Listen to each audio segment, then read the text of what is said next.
Hey everyone, welcome back to the channel. Over the last couple of years, Android gaming has changed more than I think anyone expected, thanks to increasingly powerful mobile chipsets and rapid improvements in emulation. We're now seeing games that were once exclusive to powerful gaming PCs and consoles become playable on a smartphone.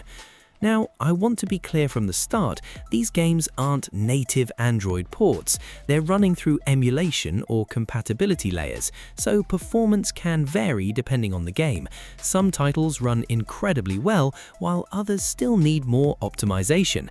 Today, we're testing 10 demanding AAA games on the Snapdragon 8 Elite Gen 5 to see how they actually perform in real gameplay. We'll look beyond the numbers and focus on the overall experience. Let's jump straight into it. The Rise of the Tomb Raider, 30 FPS. First up is The Rise of the Tomb Raider. This game averages around 30 FPS, and honestly, it feels surprisingly good. Since it's a slower-paced action-adventure game, 30 FPS doesn't take much away from the experience. Exploration is smooth, climbing mechanics work well, and combat remains consistent. I noticed a few small frame drops during heavier firefights, but nothing that made the game frustrating to play. It's a solid start, and a good example of what this chipset is capable of. GTA 5 Enhanced Edition, 60 FPS. Moving on to GTA 5 Enhanced Edition, and this one genuinely impressed me. Running at 60 FPS, the game feels incredibly responsive. Driving through Los Santos is smooth, character movement feels natural, and overall gameplay is exactly what you'd hope for from a title like this. This is one of those games where after a few minutes, you stop thinking about the hardware and simply enjoy the experience. Definitely one of the highlights of today's test. Mortal Kombat 11, 60 FPS, 1080 by 720. Next is Mortal Kombat 11. At 1080 by 720 and 60 FPS, the gameplay feels excellent. Fighting games rely on quick reactions, and thankfully the controls remain responsive throughout. Special moves, combos, and fatal blows all play smoothly without any major performance issues. If you're a fan of fighting games, this is one of the easiest recommendations on the list. Horizon Zero Dawn, 35 FPS, 1080 by 720. Now let's take a look at Horizon Zero Dawn. This title averages around 35 FPS, which is honestly better than I expected. The beautiful environments, robotic creatures, and large open world remain enjoyable despite the occasional performance dip. It's not perfectly smooth, but it's definitely playable and shows just how much progress Android emulation has made. Spider-Man Miles Morales, 30 FPS, 1080 by 720. Next up is Spider-Man Miles Morales. Web swinging through the city remains surprisingly enjoyable at around 30 FPS. Combat feels responsive, traversal is smooth, and although the game isn't flawless, it's still impressive seeing a modern superhero title running this well on mobile hardware. This is another game I'd happily spend time playing.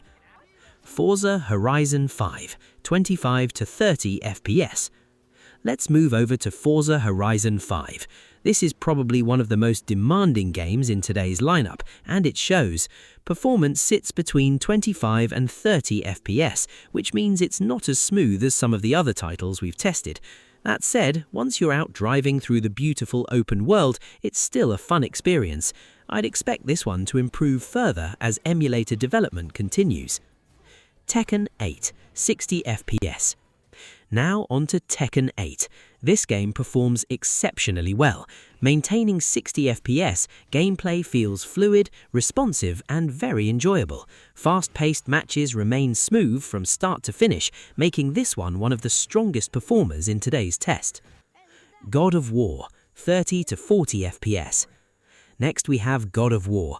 Performance ranges between 30 and 40 FPS depending on the scene.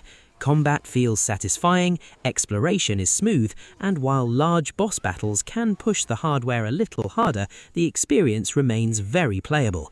Considering how demanding this game is, these results are genuinely impressive. Ghost of Tsushima, 30 to 45 FPS, 1080 by 720. Now here's one of my personal favorites. Ghost of Tsushima runs between 30 and 45 FPS at 1080 by 720. The game looks fantastic, sword combat feels responsive, and exploring the island is an enjoyable experience. Performance naturally varies depending on what's happening on screen, but overall it's one of the most polished experiences in today's lineup. Red Dead Redemption 2, 30 to 45 FPS. Finally, we have Red Dead Redemption 2. Even today, this is still one of the most demanding open-world games available. Seeing it run between 30 and 45 FPS on Snapdragon 8 Elite Gen 5 is honestly remarkable. Busy towns can cause a few frame drops, but riding across the open world, exploring and completing missions all feels surprisingly smooth. This is easily one of the most impressive demonstrations of what modern Android hardware can achieve. Which game impressed you the most? Is there another AAA title you'd like to see tested on the Snapdragon 8 Elite Gen 5? Let me know down in the comments. If you enjoyed this video, don't forget to leave a like, subscribe for more Android gaming and emulator content, and I'll see you in the next one. Thanks for watching.